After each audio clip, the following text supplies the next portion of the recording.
Podcast Center, jumpa lagi bersama dengan saya Roni Francis di dalam program podcast di mana kita membahas soal bisnis dan cuan. Nah, tapi di dalam episode kali ini kita akan membicarakan tentang bagaimana tentang coaching. Nah, sudah bersama dengan sahabat saya, Coach Harlan Purwanto. Boleh dikasih tepuk tangan dong? Sekarang manggilnya coach. Oke, gak apa-apa lah. Iya. Bro, kayaknya lebih enak ya. Iya, karena tapi gini loh, beberapa orang itu kayak pengen divalidasi, pengen dipanggilnya coach gitu loh. Nah, itu dulu kita pengen bahas. Menurut dirimu kayak gimana? Jadi kalau bisa pas lagi kenalan, siapa namanya? Coach Harlan. Coach Harlan. Kayak gimana? Sedangkan kalau gua tipenya adalah yang kalau berbicara kenalannya ya nama aja. Walaupun kita profesinya sebagai coach trainer, tapi nggak perlu harus ngomongin sebagai coach gitu loh. Iya. Jadi sebenarnya bagi ketika dia nyebut kenalin Coach Harlan gitu ya, itu orang-orang yang butuh memang divalidasi aja. Wah coach ya, wah keren ya gitu ya. Saya tuh justru kadang risih sih gitu ya, ketika dipanggil seperti itu, ya, natural aja gitu. Nggak perlu kemudian siap coach Harlan untuk coach gitu. Nggak ada sebenarnya gitu. Jadi orang yang kemudian pengen dipanggil coach segala macam sebenarnya lebih ke memvalidasi diri, keren diri sendiri ya. Iya. Gua coach lo gitu. Iya, makanya kalau padahal nggak harus gitu juga ketika lo punya kemampuan, lo bisa nampilin orang tumbuh, keren, eksponensial, nggak usah disebut coach, orang akan hormat. Iya, makanya gue sering bilang sih kalau sama klien gue, lu panggil boleh apa aja gitu, Pak boleh, ya kan, Coach boleh, Abang boleh. Gue punya panggilan itu semua tuh, Bung boleh, ya kan. Asal yang paling penting lu nggak panggil gue tante, atau miss gitu kan. Nah, yang berikutnya nih, ini kita pengen bahas fenomena di perusahaan, balik lagi di perusahaan. Gimana kalau di perusahaan ini kan namanya kalau budget untuk sewa coach sih, jasa coach kan lumayan kan ya. Lebih mahal dibandingkan training ya. Iya. Karena kan kontraknya bukan satu kali nih. Justru itu. Kalau training bisa satu kali. Kalau coaching itu nggak pernah satu kali gitu ya. Minimal 3 kali. Iya. Nah, jadi mereka menghemat dengan cara meng-hire coach untuk ngajarin. Jadi meng-hire coach untuk ngajarin coaching. Ya, jadi biar punya coach internal gitu ya. Biar punya coach internal kan lebih murah. Coach internal kan nggak usah dibayar lagi. Iya betul. Tapi menurut dari dirimu sendiri deh, nanti kita akan bertukar opini tentang bagaimana yang dilakukan coaching sama orang internal sebenarnya. Ini kalau dulu kita pernah bahas trainer sama orang internal kurang. Kalau coach sama internal gimana nih? Ya, pada prinsipnya semua bisa berdampak. Ini hati-hati lo ngomongnya ya. Nah, ini makanya yang jualan training untuk coach. Saya harus jaga hati-hati. Gimana? Sebenarnya mau internal itu poinnya pada dampak kan, gitu kan, progres. Dia bergerak maju apa enggak. Cuma biasanya ketika itu di coach gitu ya, atau di coaching sama orang internal itu will-nya kurang gitu loh. Sama orang internal will-nya kurang. Kenapa tuh? Kurang. Kenapa? Karena tahu siapa yang meng-coaching. Terkadang itu yang menjadi yang coaching atasannya. Ya justru itu, ketika yang coaching atasannya itu bukan coaching, malahan ya jadi instruksi. Kenapa di luar sana itu orang masih belum banyak yang bisa ngebedain sebenarnya ini, bro. Jadi antara coaching dan mentoring, mereka berpikir itu adalah hal yang sama. Tapi apa bedanya? Kalau dari dirimu gimana bedanya? Ya pertama adalah kalau coaching itu kan memprovokasi pikiran orang untuk memunculkan sesuatu yang dia miliki. Dia punya resources gitu kan, dia punya kemampuan itu. Tapi dia nggak tahu gimana cara mengeluarkan kemampuan itu. Maka coaching muncul untuk membantu mengeluarkan itu. Tapi kalau mentoring itu kan best practice. Saya punya kemampuan ini, atau kemudian tim saya ini belum mampu sampai sana, maka saya tularkan kemampuan itu, saya dampingin, maka itu kita mentoring. Nah, agar punya kemampuan sama seperti saya. Betul. Jadi kalau Anda mau menciptakan namanya duplikasi, duplikasi adalah menciptakan orang yang bisa mempunyai kompetensi yang sama seperti Anda. Betul. Maka mentoring adalah jawabannya. Betul. Jadi, bukan coaching ya? Bukan. Karena kebanyakan orang bilang, ini coaching siapa yang lakukan? Atasannya. Harapan apa? Bisa melakukan apa yang saya lakukan. Itu mau mentoring atau coaching? Nah, kedua, Kalau namanya kita melakukan namanya coaching itu melakukan sesuatu adalah terhadap orangnya, disesuaikan dengan kemampuan orangnya juga. Betul. Bukan dengan kemampuan atas dasar pemikiran kita dan kemampuan kita. Nah, di sini adalah trikinya. Kadang-kadang coaching pasti, saya selalu bilang pasti akan makan waktu bisa 4 kali lebih lama dibandingkan mentoring untuk menciptakan suatu skill buat dia. Betul. Nah, kebanyakan orang tidak bisa sabar untuk menunggu hasil. Cenderung pas satu kali sesi coaching nggak ada hasil. Terkadang kan gini ya, ketika ini yang sering terjadi di perusahaan-perusahaan itu, leaders kemudian meng-coach tim di bawahnya. Kan begitu nih trennya sekarang. Ya, yang terjadi itu tadinya mentoring, dibungkus dengan coaching. Manggilnya coach tapi sebenarnya dilakukan mentoring. Nah, yang terjadi apa? Yang terjadi itu akhirnya bukan coaching, bahkan terkadang juga bukan mentoring, tapi directing. Harusnya kamu tuh ngelakuin ini ya, gitu ya. Ya udah besok lakukan ini ya. Nah, itu kan udah directing gitu kan. Directing itu berarti beda dengan namanya coaching karena dia belum tentu punya kemampuannya, tapi nyuruh aja. Namanya ngedirect, mengarahkan. Betul. Nah, inilah yang sering jadi masalah. Kenapa leader as a coach itu lagi tren sekarang ya. Leader as a coach jadi masalah. Kenapa trennya tren apa nih? Ya, karena semua pengen menjadikan para leaders itu seorang coach. Betul. Untuk timnya. Ini trennya sekarang seperti itu. Banyak sekali. Sebenarnya salah nggak datang perusahaan dengan strategi bahwa leader itu harus bisa mengcoaching, salah nggak? Sebenarnya nggak salah. Menurut saya nggak salah. Tapi leader harus bisa menempatkan kapan dia harus meng-coach timnya, kapan dia harus mentoring timnya. Gitu. Nggak ada yang salah justru. Itu bagus bagi seorang organisasi. Di organisasi seorang leader punya kemampuan coaching. Kenapa? Akhirnya dia tidak sekedar nyuruh, tapi dia bisa membrainstorm apa yang ingin kita capai dengan ide-ide yang belum pernah muncul. Jadi itu sebenarnya nggak salah. Betul. Tapi harus bisa leader ini menghilangkan blunder. Blundernya adalah yang Anda lakukan itu adalah coaching. Tapi ini pendapat pribadi ya bro ya.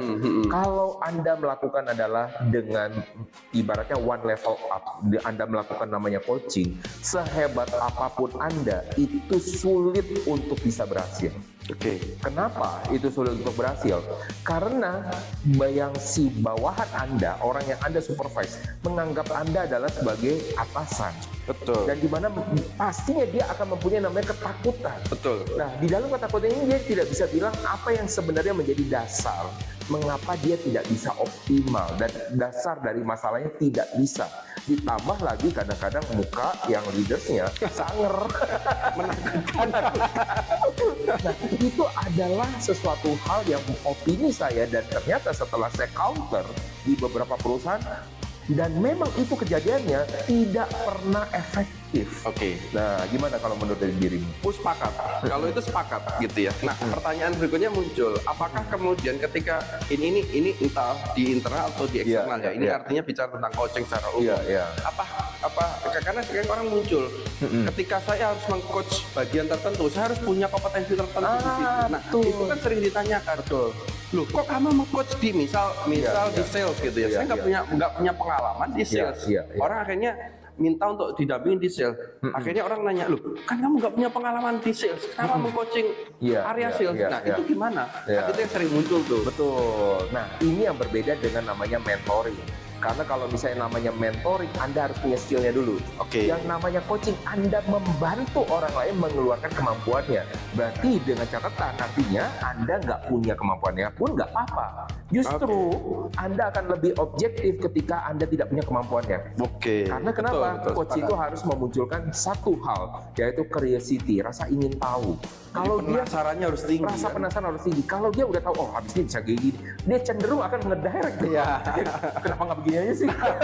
Akhirnya nggak sabar ya. Iya, pas satu lagi bilang, gue masalahnya adalah gue sesuatu perspektif. Lah kan lu bisa cari.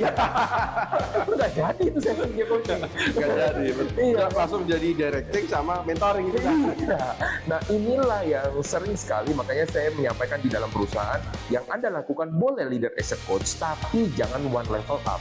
Jadi cross division. Boleh one level up, tapi cross division. Jadi itu yang untuk menghindari rasa ketakutan. rasa dinilai, rasa judgement, sehingga dia tidak bisa mengeluarkan apa sih yang menjadi kendalanya gitu kan. Nah, sekarang pengalaman begini bro, kan kita sama-sama bisnis coaching ya. Nah, apa sih yang kebanyakan menjadi kendala orang kenapa butuh namanya coaching, sampai orang bilang, tuh Coach Harlan, saya butuh untuk di coaching, kenapa tuh? Atau jangan-jangan, dulu kan lu pernah ngerjain ini kan, lu harus bisa coaching gua. Nah, gimana tuh? Jadi kalau pengalaman saya itu lebih sering karena mereka itu sudah mentok. Mereka mikir sendiri itu sudah nggak bisa. Saya ngerasa bahwa ini gue udah ngelakuin semua hal, tapi stagnan gitu. Iya, Gue harus ngelakuin apa lagi? Iya, cuma 3 gampang gitu bro. Takdir. Itu bukan. Oh bukan. Nasib. Bercanda ya itu ya. Jadi apa dong? Iya. Jadi lebih kepada itu tadi. Dia sudah ngelakuin banyak hal, akhirnya stagnan. Nggak berprogres lah. Kok gini-gini terus gitu. Iya, Akhirnya iya, muncul. Oke, akhirnya kan kita breakdown. Apakah dia butuh mentoringnya, apakah dia butuh trainingnya, atau dia butuh Jangan dilanjut dulu. Gitu ya. Kan ada beberapa paham yang orang bilang, kita bisa juga melakukan namanya self coaching. Self-coaching ya. Self coaching biar hemat dulu. Kita cari mulai dari paling hemat. Self coaching bisa nggak sih kalau orang lakukan self coaching? Kalau sudah di posisi mentok, mana bisa kita melakukan self-coaching? Itu udah mentok nih. Iya. Semua alternatif sudah kita lakukan. Terus kita harus bermunajat gitu ya. Menanya diri sendiri, diriku, kamu mau apa? Ya mau beres gitu. Iya. Terus gimana caranya? Kamu sudah punya apa? Punya apa ya? Kan udah nggak bisa pikir jernih karena sudah mentok. Iya, kayaknya udah semuanya. Jadi kadang-kadang seorang coach menurut dirimu butuh coaching juga nggak sih? Butuh ya? butuh coaching. Coach butuh seorang coach juga gitu. Coach butuh coach. Iya. Mentor butuh mentor nggak? Menurut saya butuh, karena kan ada area-area tertentu terkadang mentor juga punya sisi blind spot. Oke. Nah, sekarang juga sama kan? Betul. Nah, sekarang kita nanya dari segi profesionalisme ya, director, manager ya, sama kepala divisi lah. Oke. Mana yang lebih butuh untuk di coaching? Nah, director, kepala divisi sama manager. Mana yang lebih butuh? Yang butuh di coaching atau yang butuh di coaching? Butuh di coaching. Mana yang butuh? Kalau menurutku gitu ya, yang paling penting untuk bisa di coaching adalah manajer. Manajer di coaching. Kalau menurutku, kenapa alasannya? Semua orang bisa boleh. Ya, ini bisa berbeda-beda loh ya. Pilihan. Kita coach ya, tapi bisa beda. Betul. Kenapa bisa di manajer dulu? Karena kalau menurutku adalah manajer ini tergantung objektif yang ingin kejar. Kalau aku ngejarnya adalah di manajer, karena dia bagian yang bisa menggerakkan di bawah. Gitu. Nah, kalau dia di kepala divisi, ini kan manajemen level 2 lah gitu ya. Manajemen level 2 ini kan sebenarnya dia di tengah-tengah. Gitu. Ditakutin ya. Dia takut di atas juga iya. Gitu. Nah, kalau di manajer ini kan dia bisa nge-blend ke bawah. Sehingga ketika manajer itu kita coaching, dia bisa lebih optimal di dalam menggerakkan tim paling bawahnya. Sehingga optimalisasi terhadap apa yang mau dikejar itu jauh lebih optimal. Ini pendapat saya.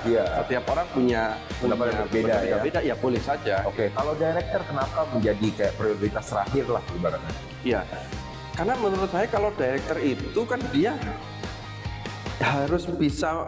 Kenapa dia harus menjadi dari bagian terakhir? Karena dia sebenarnya hanya memberikan instruksi. Gue punya target segini ya, gue punya strategi besar. Nah, itu kan yang menjalankan strategi besar itu dua manajemen di levelnya tadi. Kepala divisi yang menerjemahkan kepada manajer menerjemahkan pada sisi taktikalnya, gitu. Nah, kalau seumumnya director itu di coaching duluan, menurutku itu akan terlalu panjang sampai bawah.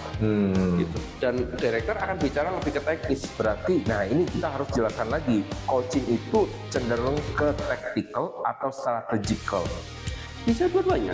Bisa, dan kalau coaching yang dimaksud tadi berarti lebih ke tactical gitu ya. Tapi kalau seumumnya coaching ke director bagaimana untuk eksekutif gitu? Ya berarti kan untuk merumuskan visi-visi besar perusahaan, mentransformasi perusahaan. Mau seperti apa perusahaan ke depannya? Betul. Misal director atau business owner yang dia di levelnya paling tinggi kan. Dia butuh coaching. Dia butuh di coach. Apa yang dia inginkan? Perusahaan dia mau berapa banyak cabangnya? Omsetnya mau berapa besar? Nah, itu bagian dari director. Kita berbicara bisnis coaching. Kebanyakan masalah itu yang utama yang butuh coaching. Masalah utamanya di strategik atau di tactical? Sekarang lebih banyak di strategik. Sekarang yang saya rasakan ya, yang saya rasakan adalah lebih banyak di strategik. Gitu. Terkadang business owner-nya hanya punya keinginan besar, tapi dia juga nggak bisa menerjemahkan itu, bahkan dia juga bingung. Gimana caranya untuk bisa sampai ke sana? Yang penting gue pengen. Nah, ini masalah nih. Yang penting gue pengen. Ini kan pusing timnya kan gitu. Iya. Ya terserah Anda kan saya bayar gitu. Nah, akhirnya eksekutif inilah yang dibutuhkan untuk coach sehingga bisa memflurkan kira-kira punya mimpi 100 Jadi lebih ke strategiknya ya. Ya, pengen visinya 100 cabang, strateginya seperti apa? Oke, nah kalau dari sisi saya secara pribadi, kalau tadi ada director, ada kepala divisi sama manajer, menurut saya itu harusnya di directornya dulu. Betul. Kenapa? Karena kalau kita yang masalah utama di perusahaan adalah strateginya dulu. Betul. Kalau misalnya kita bilang relevan tadi ya, paling banyak saat ini adalah strategi, direkturnya. Iya. Kenapa kita tidak masuk ke dalam tactical? Kalau strategiknya salah, tactical yang dilakukan sehebat apapun coachingnya, akan masalah. Betul. Dan tapi yang menjadi masalah adalah di sini. Kebanyakan perusahaan minta yang diberikan coaching adalah level manager. Betul. Maka sampai ke level bawahnya lagi. Terkadang sampai level supervisor itu minta di coaching. Itu kan kadang saya stres gitu. Karena ujung-ujungnya ketika kita ingin merumuskan sesuatu dan mereka terkendala bukan di dalam kuasa mereka. Betul. Dan akhirnya ya tidak bisa menciptakan namanya suatu dampak dan kita dipaksa pikirin aja sendiri, ya kan? Dan ini ya nggak bakal bisa gitu loh. Pernah juga tuh, emang coaching levelnya itu adalah di level supervisor. Iya. Akhirnya apa yang dia beberapa resources dia sudah turunkan sampai kemudian option itu diturunkan gitu ya. Iya. Mas kita suruh minta mana yang di dalam kuasa Anda? Itu sedikit. Yang paling banyak adalah di kuasa orang. Iya. Nah ini kan jadi problem. Makanya tadi kenapa ya. Masalah saat ini yang paling besar adalah paling banyak adalah di level director atau owner kalau kita di middle company ya, gitu ya.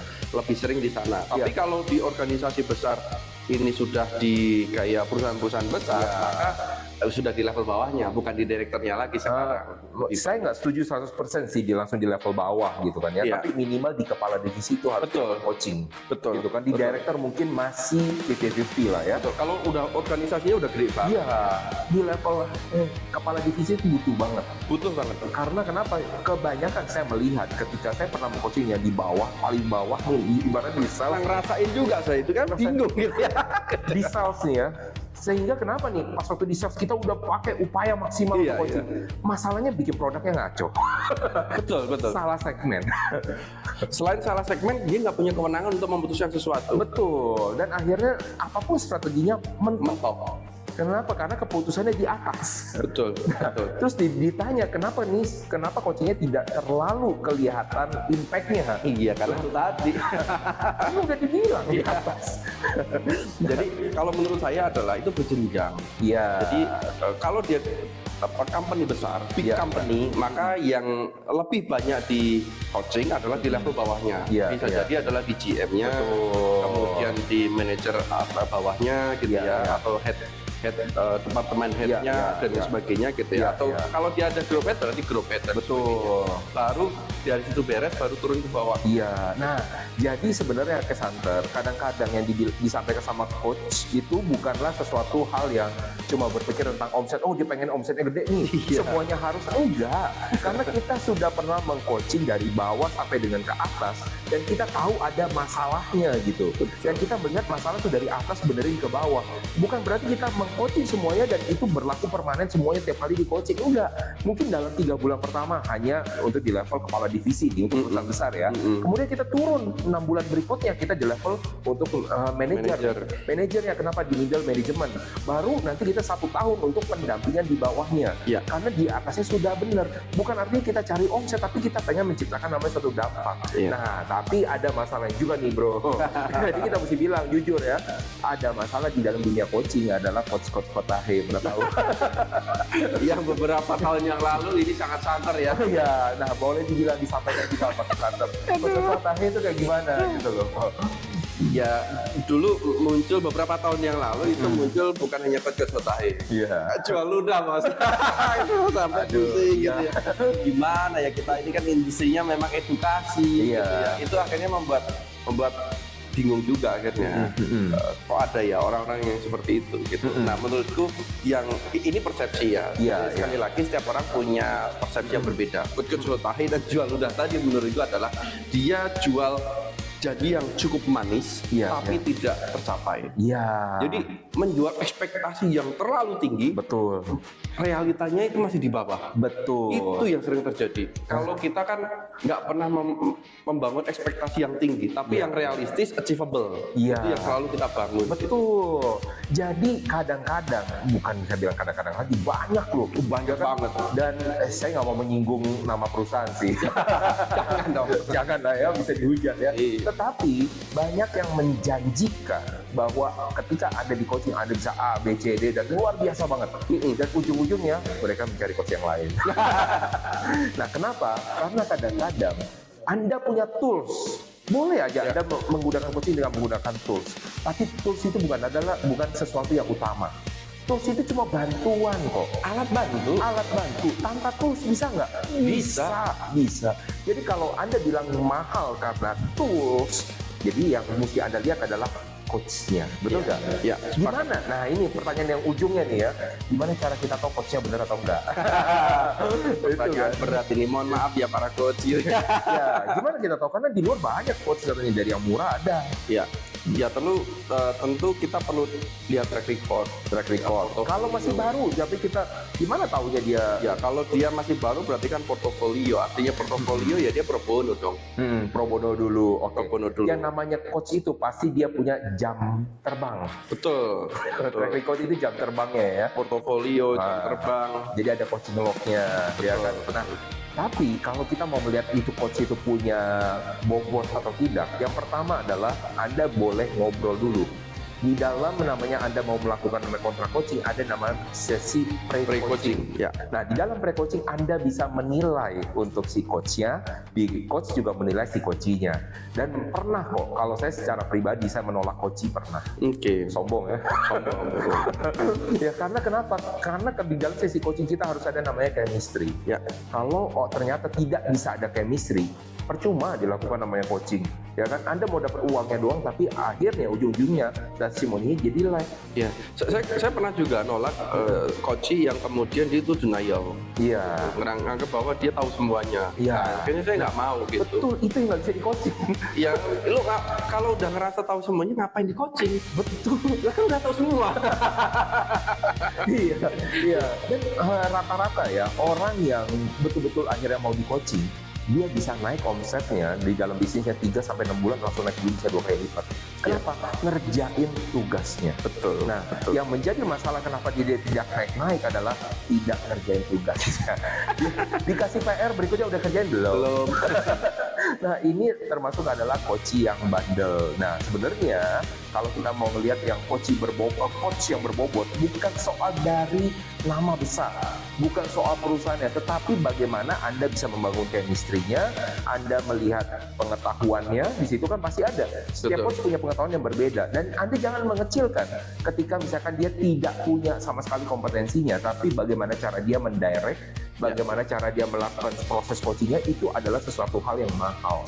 Betul sekali. Dan namanya coach akan dinilai mahal kalau dia bisa menggerakkan seseorang sampai ujungnya, menemukan aha momennya.